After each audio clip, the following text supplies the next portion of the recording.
when Dhumavati is presiding over the Asat, Tama Asit Tamasa Gudham, darkness, clouded by darkness, and there she is the pure flame. Similarly, when the creation is beginning, as I told you, that Kali starts presiding over the time aspect, and Bhubaneswari starts presiding over the space aspect. And the supreme word, Tara, starts presiding over the supreme word, the Vak Shakti, the Paravak. And then also with the sound, three Mahavidyas are connected: Bhairavi, Tara, and Matangi.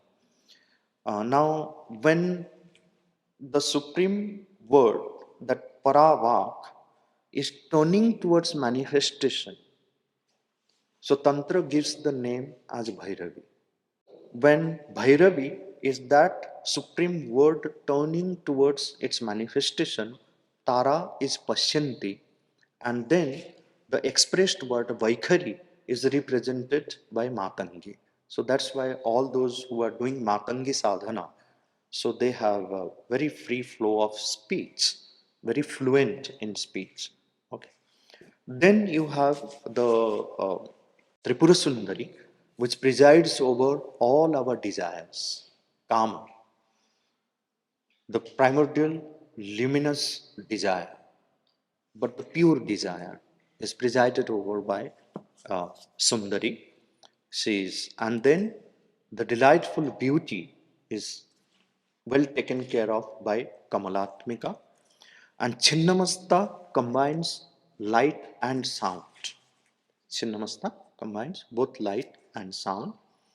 And then Bagalamukhi, the role of Bagalamukhi here is that it arrests, it controls every free flow of energy. So she is the controller, regulator. If Bagalamukhi is not there, then just the energy will flow and then it will not be concentrated. So one can just, uh, go with the flow without making proper use of the energy. So Bagalamukhi.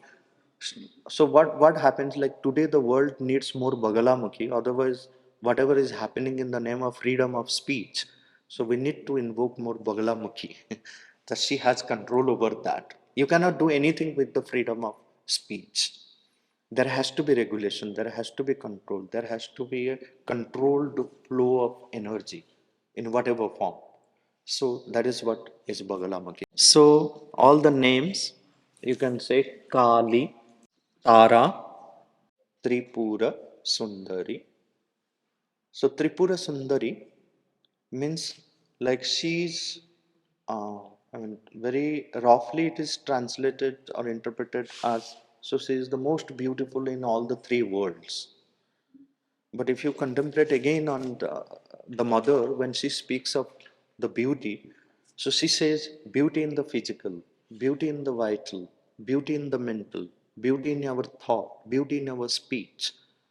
So in every aspect, the three worlds is at the aparardha level, the beauty in physical, vital, and mental. At the parardha level, she presides again of the beauty of Sat, beauty of Chit, beauty of Ananda. Right? So she's all beauty. So these are the three worlds. That's why she's called Tripura Sundari. Because without her intervention, you cannot even aspire for.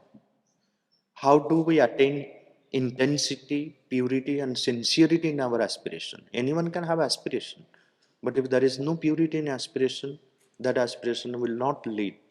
If there is no sincerity, if there is no intensity in our aspiration, that will not happen. So it is that force of Tripura Sundari which brings that intensity, brings that beauty, brings that purity, brings that sincerity in our aspiration. Aspiration for anything higher. Even she creates that desire in us. Tripura Sundari Bhuvaneshwari. Then you have Tripura Bhairavi. Then you have Chinnamasta. Chinnamasta means actually it's a very fearful form of her, where you find that she has cut her head and then drinking her own blood.